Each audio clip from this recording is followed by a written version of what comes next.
Hi, everyone. Welcome to a massive Monday market update. Let's crack straight in. I'm going to start with Bitcoin. And after that tremendous move we had, when was it? Monday, 19th of June, all through that week. So I'm looking at the weekly chart. It's not going to help me, but I reckon it was the end of last week, if not over the weekend.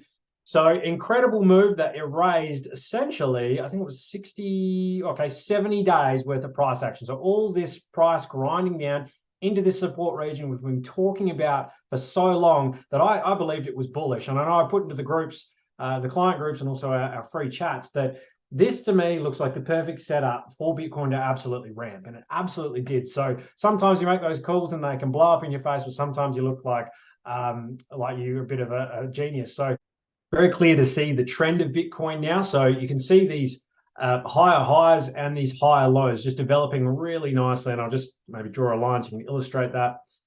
It's clear that the market wants higher now. At least it's bounced at the bottom of that trend line off that key support, and now it wants to move into that region. And I love what it's doing. It's above 30,000. It's just sort of grinding sideways.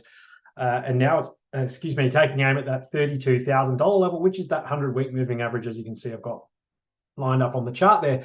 What I like as well, though, if you're into indicators and momentum indicators, like I am, so stock RSI, that is crossed over down here. It actually did that at the bottom, which is really lovely. So that's moving higher as well. The RSI is past the midpoint, and it's retaken that moving average there. So everything for me tells me that Bitcoin wants higher rather. So that is absolutely on the cards. It's pretty clear as day to me. Not saying this can't come back down, and you can see I've got plan B takeoff level. I would not be surprised to see it come back and retest, 28,000 something.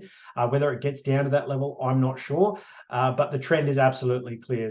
That support bounce up, and then it grinds sideways, and then wants to rip higher. And we're just going to see where this ends up. But so far, so good for the broader trend. Maybe we can just duck down into some lower time frames and see what is crack-a-lackin'. So Bitcoin doing its thing on the 4 hour. So this morning when I looked, the 30-minute, the 4 hour, the 1 hour, I was speaking with the mastermind saying that this looked a little bit top heavy, like it wants to come back down into some liquidity because it just wasn't holding up very well above that 20 moving average. So it's come back down, retested this chunk of support on the right-hand side. I'm still not sold that we're not coming down to 29,000, this kind of area here, just to really feel this out. I would not be surprised. And especially in the wake of everything that was happening in Russia, if that had continued going and worsening, then I would have I would have exited most of my short-term positions, because I would have expected stocks this morning to absolutely nuke when they do open, especially the futures markets. But because that's settled down, now we really only have to worry about what's happening with oil and the prices of some of that instability. But this here, again, it's holding up really well up here. Doesn't mean it can't come down to, these lower kind of areas, 28,000 and 29,000. So I'd still have that on there. Some good bids lower, I think.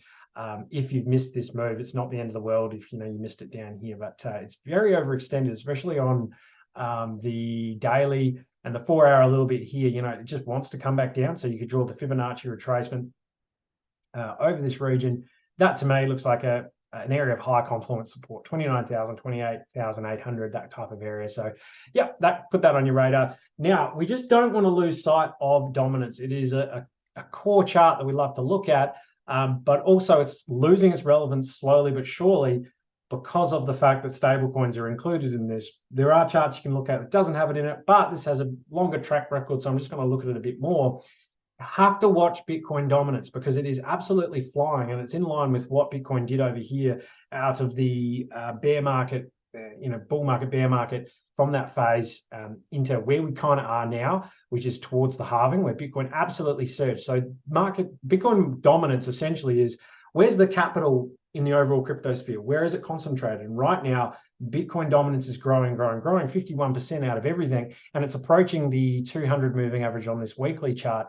But broadly, that it's just a moving average. But how we just see this sort of playing out is dominance is going to continue to roar higher. And if you're concentrated in those more speculative altcoins, just have to be aware that this is a Bitcoin market right now. This Bitcoin is king, and it is going to suck the oxygen out of all those altcoins. So just bear in mind that it is absolutely happening. When dominance is much lower, the 40 down this kind of area, and that was that crazy ICO mania down here, and this was the bull market, and then moving into the bear market, altcoins still have a bit of dominance, but when that unwinds, it goes one way. And of course, it's going to come back at some point. But Bitcoin's market is now, and that's what you really need to be concentrated on. And that's why, especially with our clients, we're very big on, concentrating your capital in the anchor, the big boy, the king, because it garners all the trust, all the capital, and the liquidity flows go out from there. So just keep that in mind. Ethereum actually looks really good to me, as well as the second most trusted, I guess, crypto out there. Just change the candles there for you guys to see this there. So,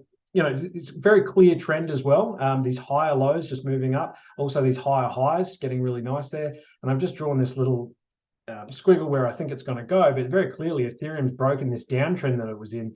And, it's coming back, probably retest this liquidity zone and maybe this 20 moving average on the weekly, which is all fine. And, this is all very, very healthy. But for mine, this is like a magnet, is that 2000 zone. And then probably that 100 on the weekly, like Bitcoin, if it makes 32, Ethereum's going to reach this mark pretty darn quick. So 2300 is Ethereum crossover, just perfect on the stock RSI at the bottom, and also the RSI is at the midpoint, almost taking over that moving average. So yeah, love the big boy charts. In these types of moments in markets, you want to look at those lower risky options. And if you are in that higher risk bracket, you need to know what you're doing in terms of that trading. You need to know how to manage your risk. And that's all we'd be looking at right now, is those shorter term in and out sort of trades. Okay, so I wanted to throw some Bitcoin on-chain data at you, because this just highlights the broader trend of where this is going and why 32 or 30,000 right now may look cheap in a few years. And that is because the impending supply shock that is building. So there's far less Bitcoin available on the market. It's just getting hoovered off exchanges, going illiquid. So it's going to wallets that don't generally move. We're also seeing that, and this chart was fantastic, entity adjusted liveliness. So here you go. Liveliness provides a big picture view into the propensity of Bitcoin holders to spend or hold their coins. When holders are in a really confident state, when they are just not budging, they don't want to sell anything, they're holding, I think last time I looked, it was 69% of holders, I believe, hadn't moved their coins in over a year. So that is huge. It's the most ever. We can see here the downtrend in liveliness gets lower and lower. That was the 2008 bear market, then the grind into the halving low and lower until we reached a final low into the bull market. You see the liveliness just increases, moving Bitcoins around, trying to sell it, trade it, all that. Where are we now? This is a huge downtrend, and we're at a point now where it kind of looks like we're approaching that like key hinge, that pivot where we could just blitz up. So keep that absolutely in mind, that eventually this dynamic breaks and that supply shock kicks in. Just want to quickly look at the liquid supply as I was touching on, guys. So liquid supply all-time high, 78.3% of all circulating supply is going illiquid, which is just freaking unreal, and exchange balances are just plummeting. So a lot of factors are influencing that. Prices just going in the middle, and eventually this dynamic is going to take over. We've got the halving next year, where Bitcoin becomes scarcer than gold in terms of that inflation rate. So keep that in the back of your mind. Look at the big picture. You're investing in the longer term, but do not get distracted by the short-term nonsense about inflation, federal interest rates and stuff. It's important, yes, for shorter-term trades and positioning, but the bigger picture is telling you something, and it is fiat currency is being printed into infinity. Bitcoin supply is tightening over time. Next year, we've got the halvening. No one wants to sell their Bitcoin.